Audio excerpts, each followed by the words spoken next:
Like you're not living up to your full potential? Overcoming self-doubt, building healthy habits, finding your passion, developing meaningful relationships, building healthy habits, finding your passion, developing meaningful relationships, achieving your goals. The Life Coach features insightful teachings with Segun Olugbemi, practical tips, and discover your inner strength and create the life you truly desire. The Life Coach, your journey to a better you starts now.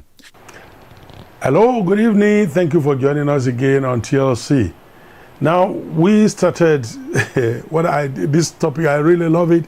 I would have loved to dwell for a long time on it, but you know, we got a lot to teach, so we can make the most of it. Maybe some other time in our hangouts, we're going to benefiting through silence. What making the most of silence?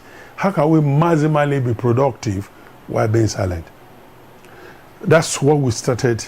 And this is part 2 now, and I will be asking some questions. I'll be asking a question and be answering it here, and that is, why should you be silent? When should you be? We saw why last week. Now, when should you be silent at this time? And I hope we have enough time to do that. Number 1, when you're in the heat of argument or anger, it's time to be silent. If you find the argument is going too hard, difficult, just be silent.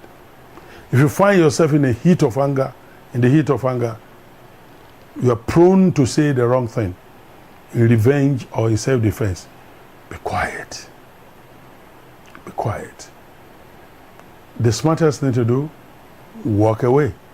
When our kids were growing and, you know, our teenagers, just very young teenagers, maybe some in it, one was about 12 or 13, and the other one's 14, 16 or something.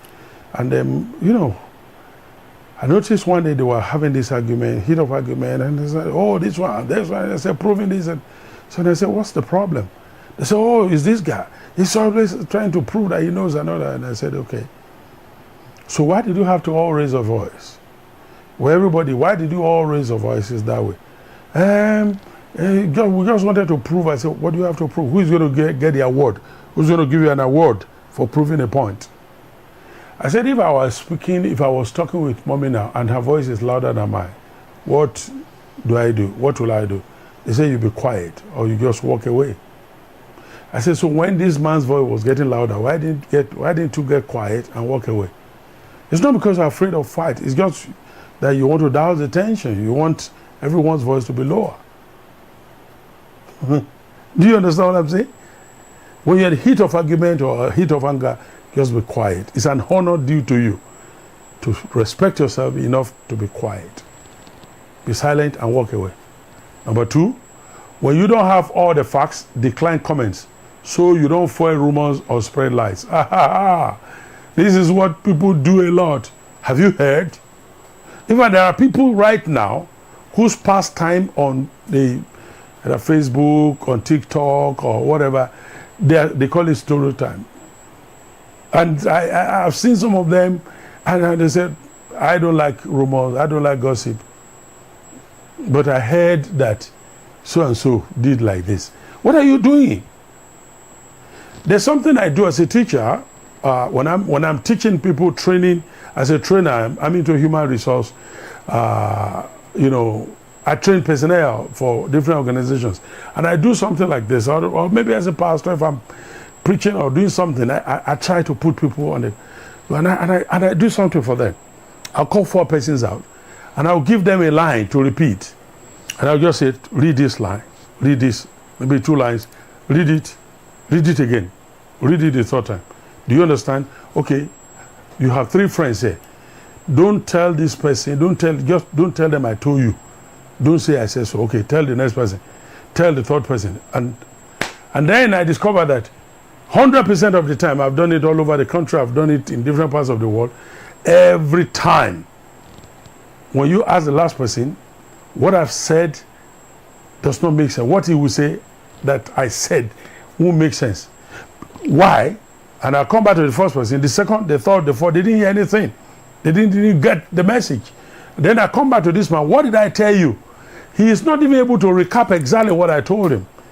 In other words, 70% of what you have told these guys, why he was with you, were lost immediately he left you. Because the brain has millions of information coming across every day, bombarding him. You want to talk about your kids, about your family, about your wife, about friends, about enemies, about job, about this, about travel, about that, and about nation, about this. Millions of information coming. So they go into random memory. And just like your computer, these millions of information, your brain has no capacity to retain them all. So they will go to random memory. A few of them, therefore, that you decided to think about, ruminate on, dilate on, meditate, regurgitate those information, those ones will be filtered and they become knowledge. They are filtered and then saved in your hard drive, which is long-term memory. Those are the ones you remember. And it's usually less than 10% of the information that comes to you every day. I'm telling you this, there's no way you can hold up to 10% of the information that goes through your brain every day. So why will you trust a whole storyline of about 5-10 minutes of story to someone and hope that it will deliver 100%? And then you say, I spoke to a reliable source, someone who is very close to him. That person did not get the whole thing. There will be addition, there will be subtraction, there will be multiplication, there will be division on the same story. If it is already more than 2 lines, the person has lost 90% of it before leaving you. They can't recap it exactly the way you told them. So avoid foiling rumors and lies when you don't have your full information. Take it easy, man. Do you understand what I'm saying? Yeah, I'm talking to you. You need to stop. No. Listen, you just need to stop. Stop. Because the way you get involved in gossip and rumors is just too much. You got involved in speaking against your pastor. You got involved in speaking against your neighbor, even your best friend. You've spoken against someone's husband. You need to stop. You need to stop. Draw a line and say, if I can't verify it, if I don't have my facts, if I don't have it, I'm going to stop. You got to stop. Do you understand what I'm saying? You need your facts. Until you have your facts. If they say, what would say, I don't have my facts. Number 3, when you haven't verified your story, refuse to join issues with talebearers. Nothing is ever as it first appears. Someone sent a video of a pastor or somebody to me who was talking about relationship between husband and wife and another, and he said, oh, do you see his perception about marriage? This is probably why his wife left him. This is why he wanted to rule, he wanted to control and push the wife around, and the wife was smart not to leave, and blah, blah, blah, blah, blah. And he just began to say, what do you think? I said, He said, is that all you're going to say? I said, what do you want to say? I don't know the details of anything about this. He said, are you not aware his wife left him? I read it. So didn't you listen to the clip I sent to you? I listened to it. So can't you put the 2 and 2 together? I cannot. I don't know that much math. I don't know that much math. 2 and 2 might mean 15.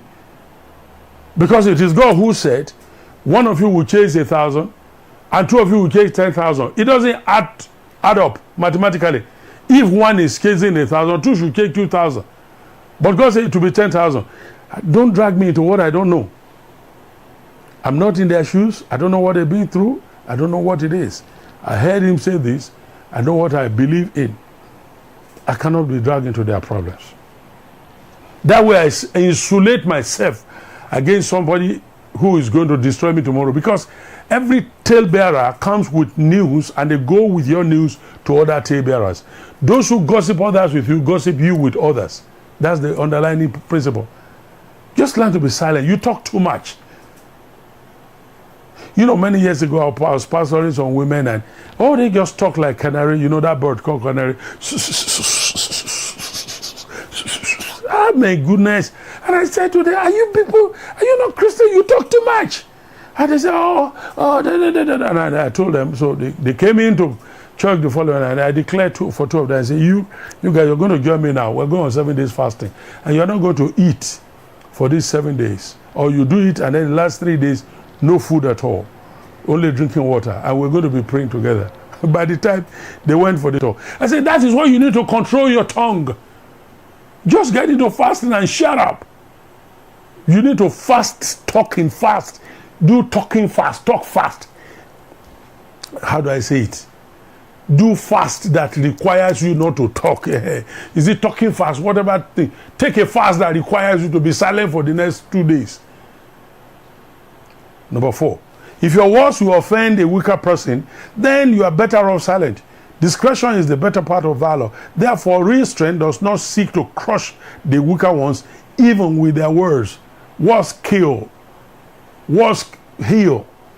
Words can do marvelous things. Think about it. Somebody just came to you and they said to you, you are such a wonderful person. You are awesome. I don't know what to do. I will do without you. It's for you. You came in with her where I was praying in the library, and she sat by my side and she knelt down. I said, you know your back is not good. You know your health. You couldn't do any project. Every farthing you've ever made, every kobo, dollar and cent, you put it on me, sending me abroad for treatment, just taking care of me. I thank you. Thank you for not giving up on me. Thank you for believing me. Thank you for doing this for me. Just pray that I will be all right, because I pity you. I sympathize with how much you have to do. I'm worried that you have to do so much for me, but I want to thank you. Now, I fought back tears because I didn't want her to keep crying. And tears were coming. I said, don't even mention that. You are telling me that I spent on you. I didn't spend on you. I invested in it. You stood by me. I said, when nobody believed in my future, you did. That is why I'm where I am today. I said, I thank you. All that you are reaping today is because you sowed a seed.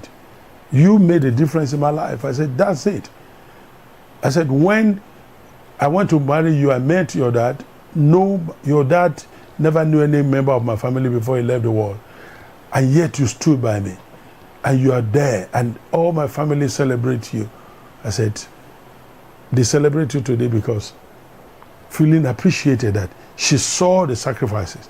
She saw all that I put in. She knew that I was there. You see, walls can produce strength. You don't seek to listen, then you need to. You don't know what you don't know. So learn to listen. Just stop rambling, stop talking. And once you ask questions, keep quiet. When you are tempted to make light of important things, you need to fight the urge. Fight it. Worship time. If it is, a bad situation with your spouse, with your kids, it's not a time to crack jokes. Don't make light of people's pain. Everybody has got some challenge here and there. We've got our pains. Everyone has got some challenges. But please learn not to make light of people's pain. Do you understand? Number 7, when you are tempted to joke about sinful things, about bad things, resist it. All right? Don't trivialize important things. If life and death hangs on it, don't trivialize it.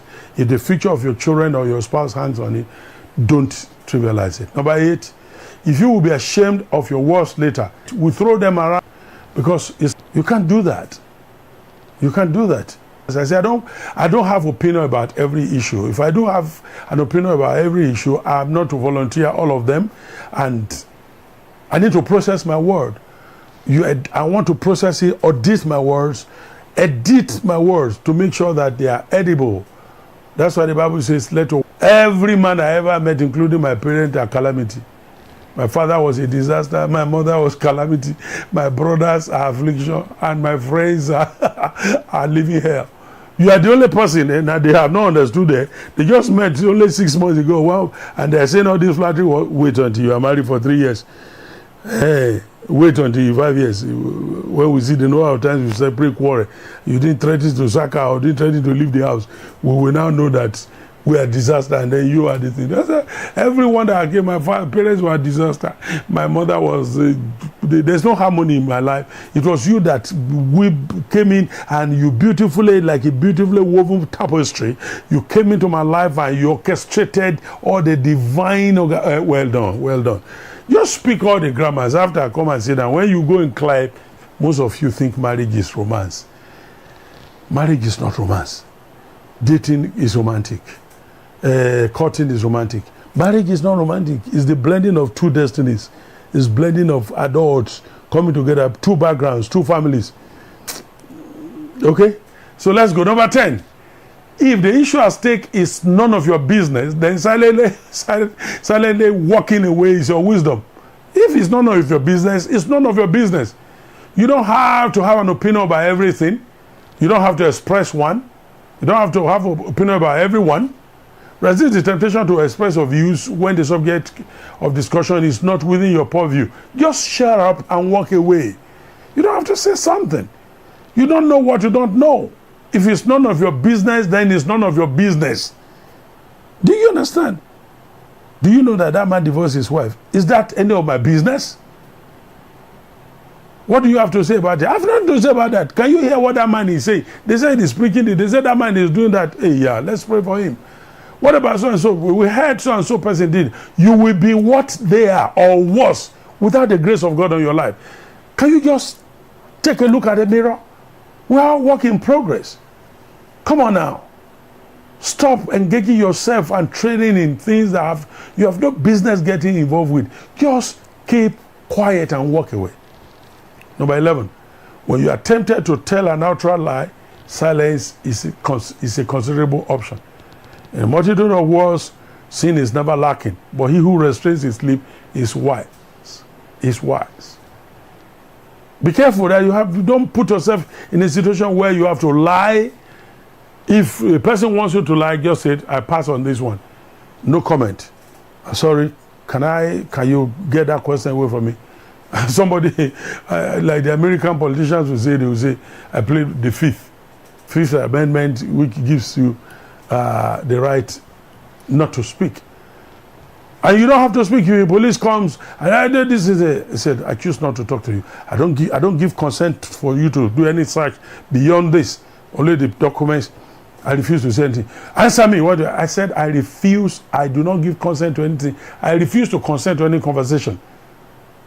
Because whatever you say can be used against you in the court of law. So refuse to say anything. Number 12. If your word will damage someone's reputation or impugn their character, then don't utter it. You must remember that words can't be retracted once spoken. So choose your words carefully. Or be silent altogether. Don't damage your reputation, someone's reputation, because you are yourself. Reputation that a man has built for many years. Be careful how you handle that. It has taken him many years to put his name together. Just before you open your mouth, think about the consequences of damaging this person. Even if he doesn't go to court to sue you for libel, watch your tongue. Number 13, if your words will damage a friendship, then choose to walk away in silence. Proverbs 16:28, a perverse man sows strife and a whisperer separates the best of friends. Look, there are things that people will say sometimes. I remember someone calling me and was saying to me, so-and-so person that I sent to you, please, when this business is about to go, take over. I send you the particulars or the documents of the property, take it over, let payments come through you. I can go to sleep, I can give you my heart, and I know I will wake up knowing that my heart is intact. But that guy, look at what he's done, look at what he's done. And the guy had called me earlier to try to say, let's make deal. Let's make a. And I said to him, that man is not just my friend, he's a brother. He supported me for more than 5 years. When I never did it, you are difficult, you project yourself every day. They will tell you things that are so ugly, you won't like it. Number 15, when you have said enough, then you've said enough. It is enough. Stop. Resist the temptation to speak more than you can account for. Some persons are on a mission to commit you through promises, curse words, and so on. But let your yes be yes and your no remain no. The Bible said the Pharisees were even going around Jesus looking for how to catch him in his words. Just learn to say no. No is one of the few words that can't be misunderstood. What did I say to you? I said no. That's all. I've not said anything badly. And they don't know how to make up. We don't even know how to deal with those pains. Learn to be quiet and move on. Learn to be quiet and move on. Number 17, silence is a suitable alternative if you can't express yourself without screaming. Studies indicate that the flow of oxygen is disrupted considerably, and considerably lessen when you are in a fit of rage. One way specialists treat condition, that condition is to ask the patient to slow down, take a deep breath, and for a couple of minutes, allow oxygen to flow into the brain back again. It is an exercise that works with silence. Take a deep breath, release it. A deep breath, release it. Do that for 5-10 minutes, and your brain will receive enough oxygen, and you are able to handle the situation. Do you understand what I'm saying? Don't speak in a fit of anger. Number 18, which is the last one. When you are tempted to flatter people, remember the words of a wise man, Job. Let me not, I pray, show partiality to anyone, nor let me flatter any man. Silence is a good word on me. Thank God we serve a God who says what he means and means what he says. When you are when you are supposed to act, keep quiet and act. Don't say too much to people. Okay, say, are you not going to say anything? I say, you don't want to know what I have to say, so please can I pass on this comment? As you often heard, talk is cheap and doing is harder for most people. Eventually, what we achieve through our actions matter more than what we boast of. Therefore, learn to practice the rule of silence. This is how you can achieve so much in silence. Thank you for joining us. I know I've taken about 25 or 27 minutes of your time, but I hope it has been worthwhile. Please, I want you to share this with your friends, share it on other platforms, and then help us, support us in one way or the other. And you see ways we can support us. Call us on the telephone number if you have any question. We'd like to mentor you. And this has been your life coach. We have a book called The Life Coach, actually, and volume 1 and volume 2 is already, the pressmen are working on it now. So we're going to have volume 1 and volume 2. You can order for them. God bless you and have a beautiful evening. Remember, your journey of self-discovery is a continuous one. Embrace the challenges, celebrate your successes, and never stop believing in your ability to grow. Thank you for listening to The Life Coach. Until next week, Friday, by 8 p.m.